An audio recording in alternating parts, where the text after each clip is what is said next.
auténtico placer que solo la más alta calidad puede proporcionarle. Esperamos que para usted De la Viuda signifique también uno de los momentos más dulces del año.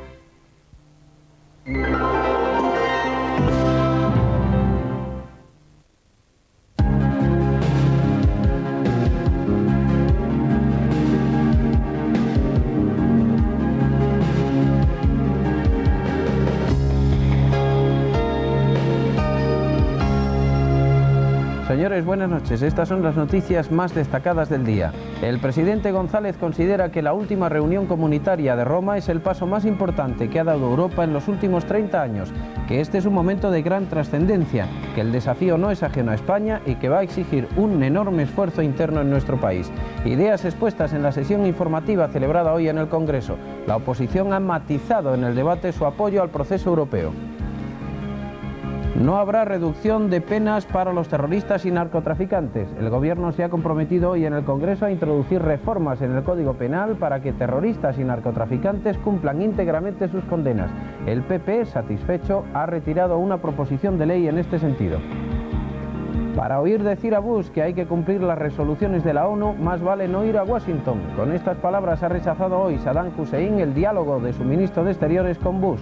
No hay en estos momentos ninguna perspectiva de diálogo ni de solución negociada al conflicto. Fabio Ochoa Vázquez, uno de los jefes del narcotráfico colombiano, se ha entregado hoy a las autoridades. Ayer mismo el gobierno colombiano anunció la reducción de penas y la anulación de la extradición para aquellos narcos que se entreguen y confiesen. El primero ha sido Fabio Ochoa. Y después, en punto de vista, las carreteras, las autovías, el Plan Nacional de Carreteras. Entre ayer y hoy entraron en servicio otros 100 kilómetros de autovías que suponen, según las cifras del MOPU, casi 20.000 millones de pesetas de inversión. Sobre la marcha del plan hablaremos hoy en punto de vista con el ministro de Obras Públicas y Urbanismo, Javier Sáenz de Cosculluela. Con él hablaremos también sobre la construcción de nuevas autopistas de peaje y sobre los accidentes en los edificios construidos con vigas de cemento aluminoso. Sáenz Cosculluela en el estudio de Diario Noche. La Comunidad Europea se está convirtiendo en el núcleo más firme de lo que puede ser la construcción de esa nueva arquitectura europea y, por tanto, en el núcleo sobre el que recaen el mayor número de responsabilidades. Por tanto, estamos en esta nueva dimensión de la vida política comunitaria en un momento que podría calificar, sin poner mucho énfasis, en un momento trascendental.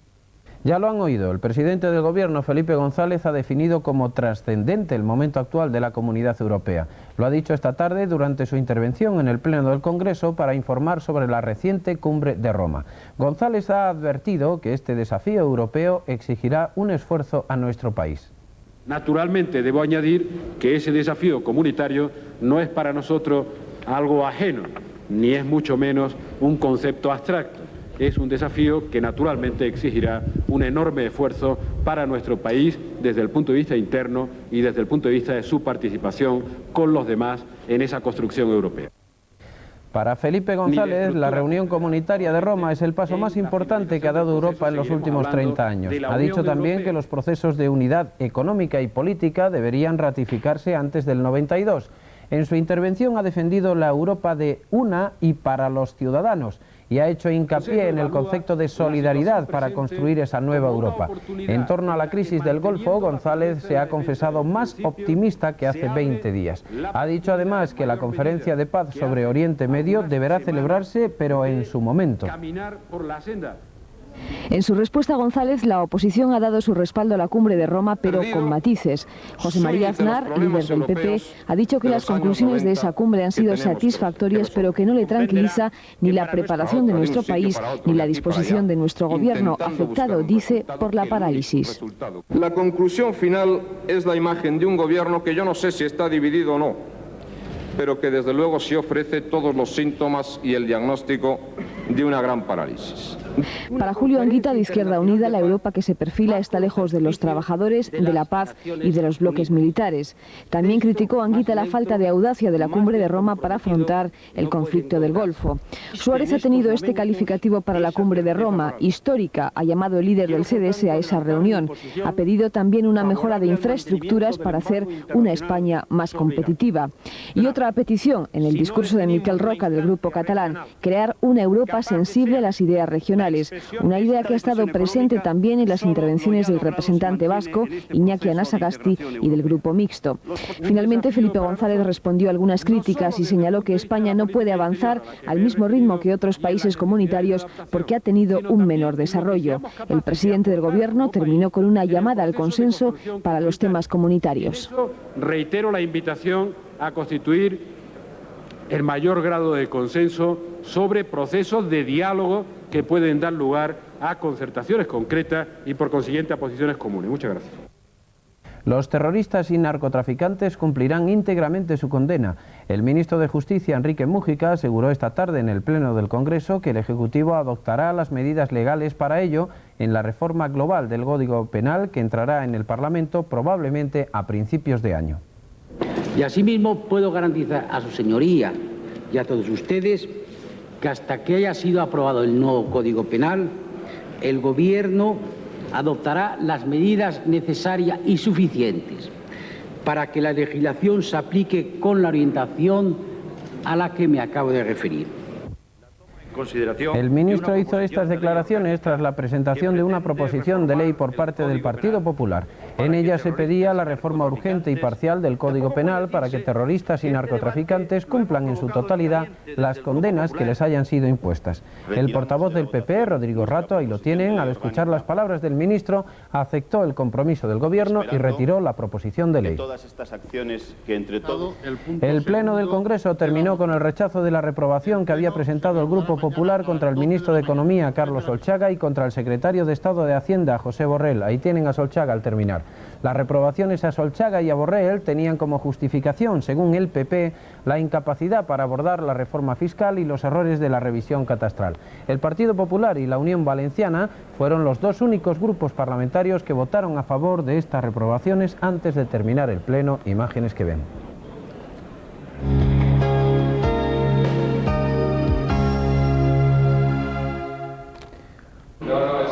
Ha sido detenido y puesto a disposición judicial el cartero que se apropió de 2 paquetes, uno de los cuales resultó ser un artefacto explosivo.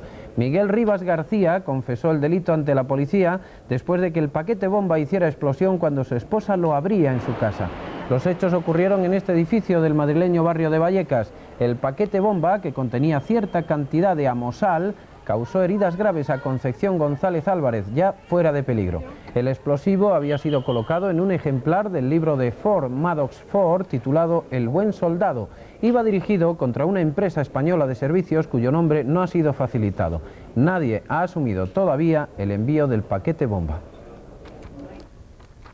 Han sido condenados a un total de 1.750 años de cárcel los autores de este atentado en el que murieron 5 guardias civiles. El atentado ocurrió en la madrileña calle de Juan Bravo, año 1986, y los autores fueron los 5 miembros del Comando Madrid de ETA. Junto a Inés del Río Prada e Inmaculada Noble Goicoechea, el comando estaba integrado por José Ignacio de Juana Chaos, Antonio Troitiño Arranz y Esteban Nieto. Con esta nueva condena sobre ellos ya pesan casi 12.000 años de cárcel.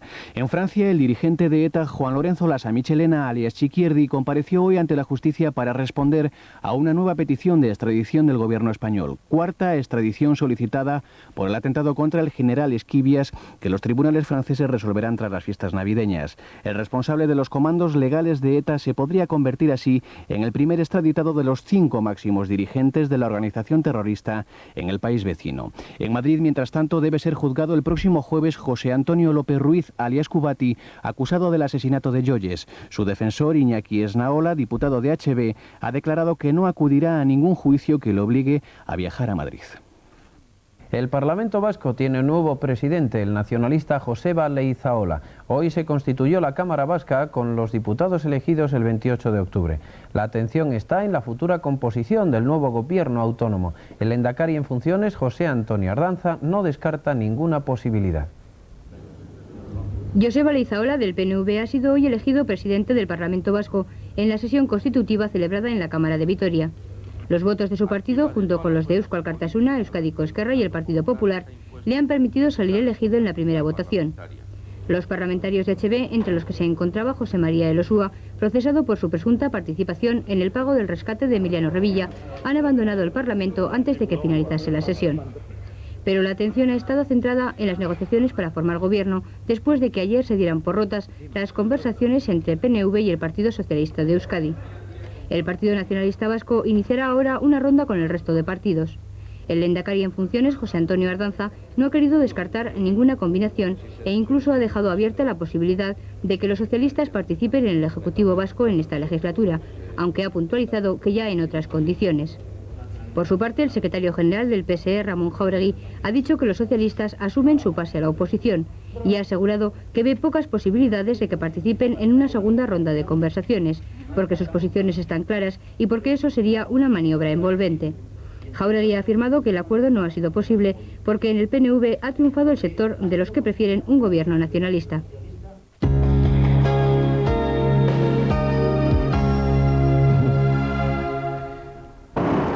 Tarek Aziz debe hablar antes con Bush. Gianni De Michelis, este señor, ministro italiano de Asuntos Exteriores, no recibirá al iraquí Tarek Aziz si este no viaja antes a los Estados Unidos para entrevistarse con el presidente Bush. Así lo han decidido hoy los 12 miembros de la Comunidad Europea. De Michelis habría recibido a Tarek Aziz en nombre de toda la comunidad por asumir los italianos este trimestre la presidencia comunitaria. Irak ha anulado el viaje previsto de su ministro de Asuntos Exteriores a Washington, pero mantenía la agenda europea de Tarek Aziz.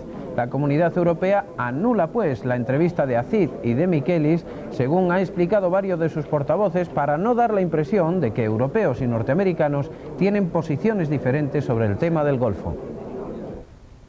Irak y los Estados Unidos están forzados al diálogo o, si este falla, a la guerra. Aparentemente Saddam Hussein concentra ahora sus esfuerzos diplomáticos en retrasar por un medio u otro la fecha del ultimátum para ganar tiempo mientras moviliza a sus reservistas. Lo mismo han hecho hoy Estados Unidos y Gran Bretaña, que han llamado a filas a cientos de médicos que serán destinados al Golfo. Egipto también ha informado de un nuevo refuerzo de su dispositivo militar en la zona. George Bush, que ha mostrado su satisfacción por el apoyo europeo, ha dicho que todo sigue como estaba hace 2 semanas cuando propuso el diálogo con Irak. También ha llamado la atención sobre el hecho de que todas las iniciativas internacionales de mediación, incluida la última del presidente argelino Chadli Benjedid, han fracasado. Saddam Hussein ha declarado que no tiene sentido que su ministro de Exteriores viaje a Washington para recibir una orden, ni tampoco recibir a James Baker para escuchar el texto de las resoluciones de la ONU. Pero todas estas filigranas dialécticas y las discusiones sobre fechas para entrevistas decisivas no parecen disminuir la importancia de lo que François Mitterrand llamara a principios de la crisis la lógica de la guerra.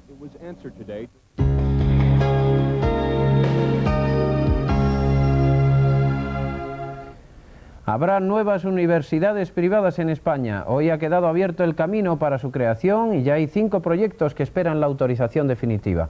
El texto del decreto que regulará la creación de estos centros ha sido aprobado esta mañana por el Pleno del Consejo de Universidades y Javier Solana, ministro de Educación, a quien ven, ha explicado las normas que regularán las universidades privadas. Tendrán que impartir como mínimo 8 titulaciones. Se exigirán garantías económicas para su funcionamiento. Cada aula tendrá por lo menos 1 metro cuadrado por alumno y los profesores que trabajen en centros públicos no podrán trabajar en los privados. Este hombre, Umberto Eco, conocido por obras como El nombre de la rosa o El péndulo de Foucault y sus ensayos sobre cultura de masas, ha sido nombrado hoy doctor honoris causa por la Universidad Complutense de Madrid. El escenario fue el antiguo Paraninfo de la Complutense. Allí, el escritor italiano recibió los atributos que simbolizan este título, primero que recibe de una universidad española. En su discurso de investidura habló de la situación actual de la universidad y su relación con los medios de comunicación. También se refirió a la desaparición del libro como objeto de transmisión del saber y el regreso a la cultura de los signos de la mano de la informática. Umberto Eco, calificado como profesor ejemplar, fue despedido en la universidad al son del Gaudeamus Igitur.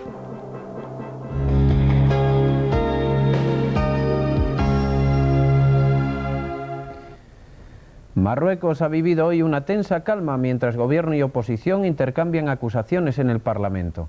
El gobierno del monarca alauita ha emprendido acciones legales contra los dirigentes sindicales y algunos periódicos de oposición. El primer ministro, Laraki, habla en el Parlamento de una huelga explotada por agitadores y de la ya conocida conspiración de países extranjeros. La oposición exige responsabilidades políticas y una comisión de investigación sobre los dramáticos sucesos de estos días. Una comisión independiente y sin la presencia de ministros, como se ha apresurado a proponer el gobierno. En la calle, mientras tanto, una fuerte vigilancia policial asegura la calma. Este era hoy el aspecto de las calles de Fez, donde en un principio se iba a celebrar la anunciada cumbre hispano-marroquí. La cumbre se celebrará, así lo ha confirmado hoy el presidente del gobierno en el Congreso del gobierno español, pero será Rabat el escenario. Por primera vez se ha entregado voluntariamente a las autoridades colombianas para ser juzgado un jefe del narcotráfico, miembro importante del llamado grupo de los extraditables. Se trata de Fabio Ochoa Vázquez, uno de los jefes del cártel de Medellín y reclamado por la justicia de Estados Unidos. Fabio Ochoa se ha entregado, ahí lo tienen en una foto de archivo, se ha entregado inmediatamente después de hacerse públicas las nuevas disposiciones del gobierno de Colombia.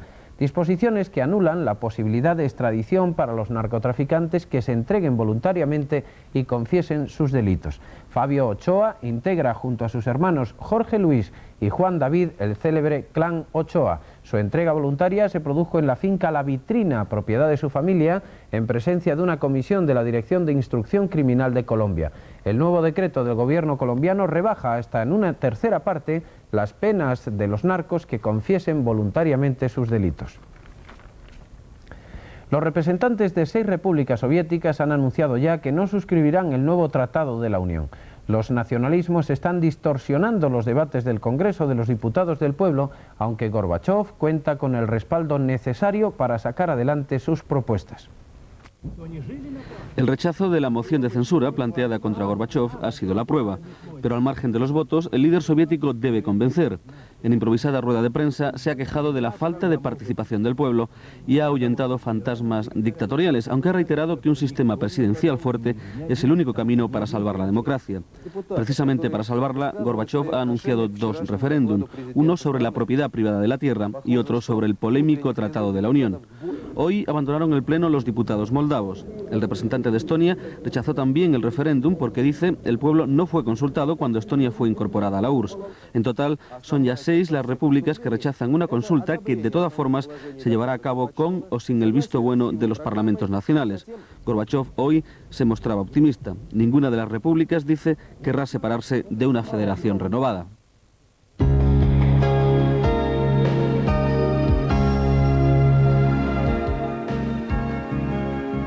Y ahora en punto de vista las carreteras, las autovías y el Plan Nacional de Carreteras. Entre ayer y hoy han entrado en servicio otros 100 kilómetros de autovías que suponen, según las cifras del MOPU, casi 20.000 millones de pesetas de inversión. Sobre la marcha del plan vamos a hablar ahora en punto de vista con el ministro de Obras Públicas y Urbanismo, Javier Sáenz Cosculluela.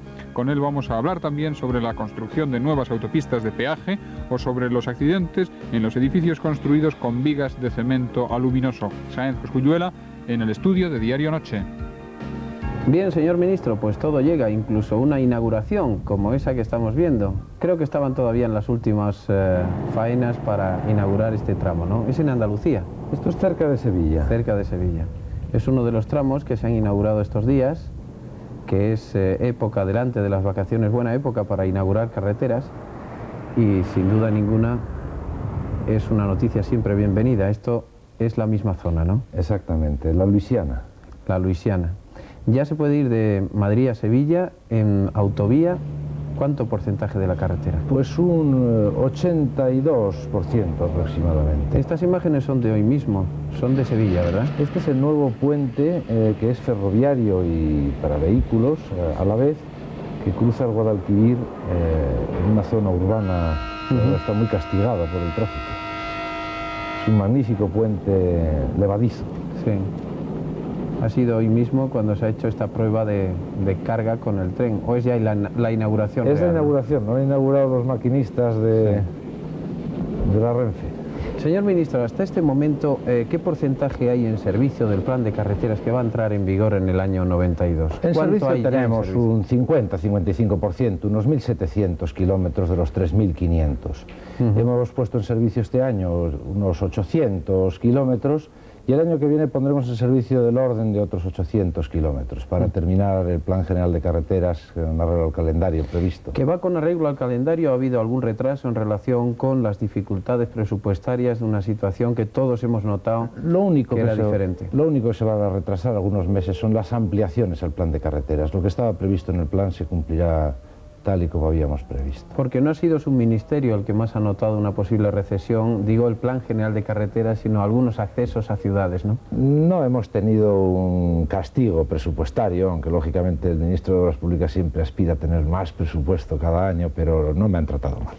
Tampoco se está entendiendo mal con el señor Fraga, ¿no? Le vemos últimamente, bueno, acelerar bien el proceso de autovías con Galicia. ¿Ha sido difícil ese acuerdo o no? Ha sido complicado, pero yo creo que un acuerdo afortunado para que Galicia supere, después de las inversiones que estamos haciendo en esta fase, supere su desigualdad territorial, conectando por autovía las dos principales capitales, La Coruña y Vigo, con la meseta. Señor ministro, se vuelve a hablar, aunque en este es un momento de apretar en inauguraciones y en ejecuciones de autovías, se vuelve a hablar de las autopistas como otra alternativa, ¿no?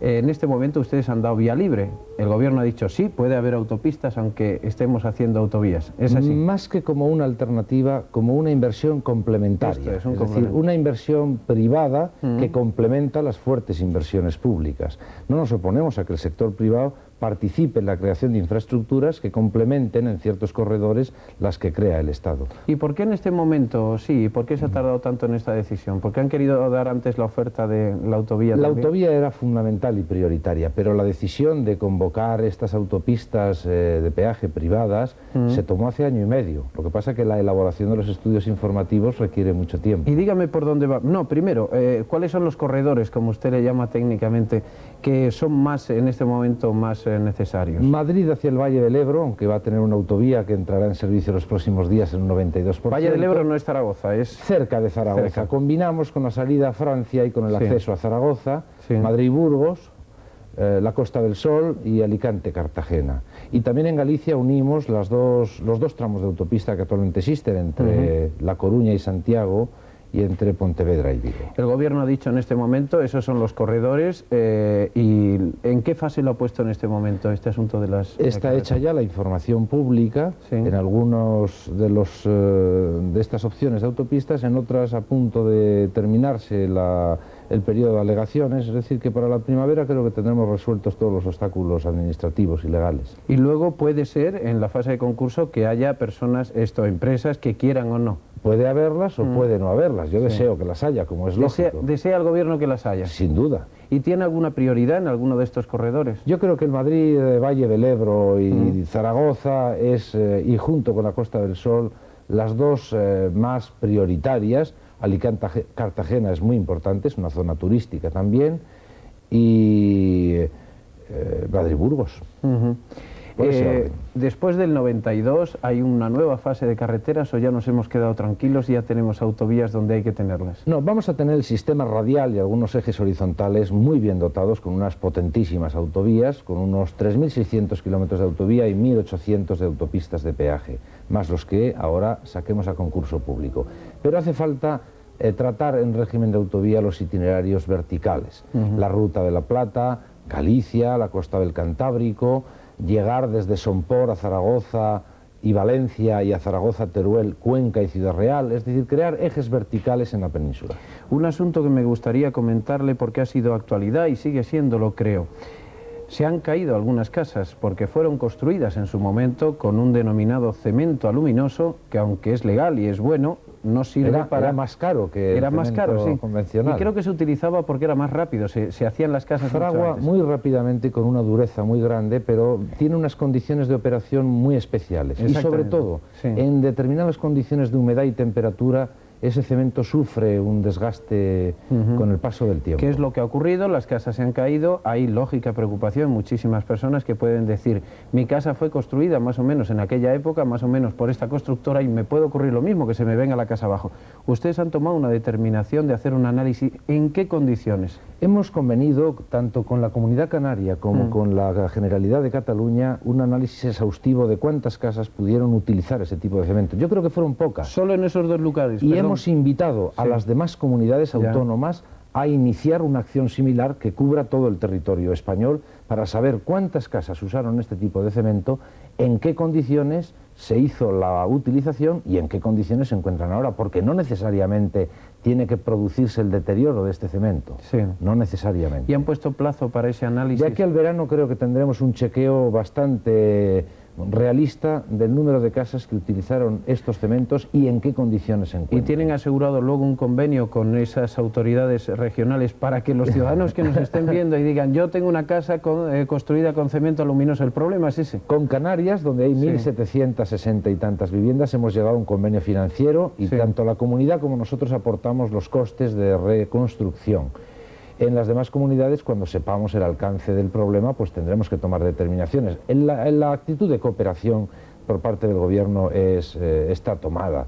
Lógicamente, en un problema de estos tenemos todos los poderes públicos que ponernos de acuerdo para resolver el problema. Un último asunto me gustaría comentarle, señor ministro. Creo que dentro de unos días, el jueves, en la comunidad hay Consejo de Medio Ambiente y por fin se va a dar forma legal o decisión. Hubo una decisión política para reducir la emisión de gases que estropeen la capa de ozono. Cierto. Y ahora se va a firmar. Hubo un compromiso político para modificar el Convenio de Montreal y comprometer a los países de la comunidad, y esta semana aprobaremos, espero, el reglamento que determinará ya los plazos en que cada uno de los gases que afectan a la capa de ozono dejarán de ser fabricados y utilizados. La afirmación política es facilísima, no hay que emitir gases que estropeen la capa de ozono, pero eso desde el punto de vista de un país en desarrollo como el nuestro, que necesitamos seguir emitiendo gases porque tenemos que seguir desarrollándonos más que otros que ya están desarrollados, eso es una afirmación que políticamente puede ser muy fácil, pero después llevarlo a la práctica supongo que es un lío. Eso se da en realidad con el gas carbónico, porque es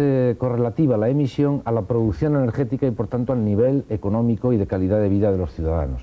En lo que se refiere al CFC, España está en un conjunto político que es el de la comunidad, donde hay capacidad y tenemos capacidad para resolver este problema. Señor ministro, que esa decisión del próximo día en medio ambiente pues sea realidad, no solo la decisión política, sino que sea realidad. Y muchas gracias por estar aquí esta noche. Encantado, buenas noches. Muy amable.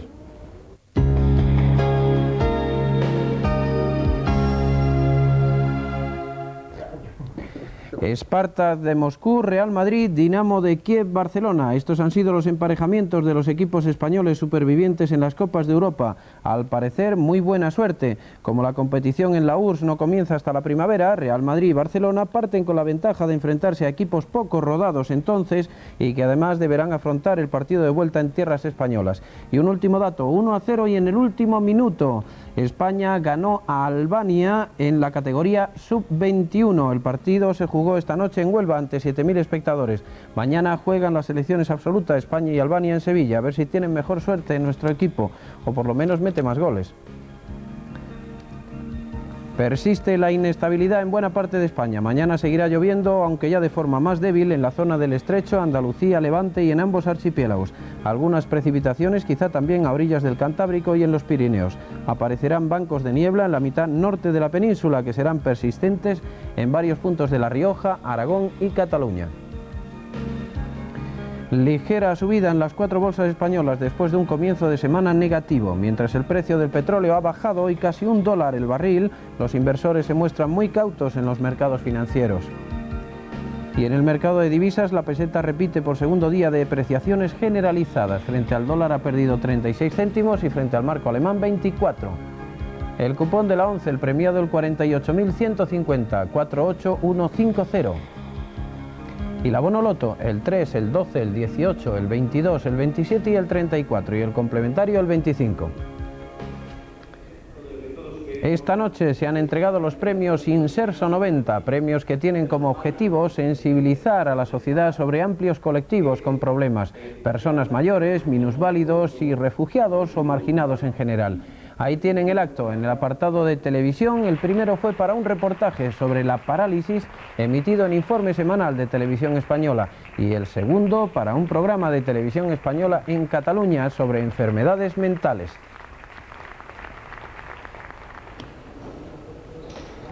El próximo día 21, el viernes, hará un año que murió. Se llamaba Juancho Rodríguez y era reportero gráfico. Murió en Panamá poco después de haber hecho estas fotografías, los primeros muertos de la invasión de aquel país por los norteamericanos. Todavía nadie sabe por qué los soldados dispararon contra un periodista que solo iba armado con su cámara fotográfica. Dijeron que habían confundido su objetivo con un bazooka y dispararon a matar. Solo tenía 32 años. Hoy, un año después de su muerte, el Círculo de Bellas Artes de Madrid expone una selección de su obra. 80 fotografías originales elegidas de entre una serie de travestis, de boxeo, de la margen izquierda del Nervión, en fin, de muchos temas. Un justo y entrañable homenaje póstumo a Juancho Rodríguez, que con su capacidad de interpretar la realidad encontró la mejor manera para contar la vida en imágenes, a través de su mirada y de su cámara. Y con él terminamos hoy, con estas noticias. Terminamos Diario Noche. Volvemos mañana a las 12 para contarles la actualidad de este día que acaba de empezar. Perdón, buenas noches y hasta mañana. Adiós.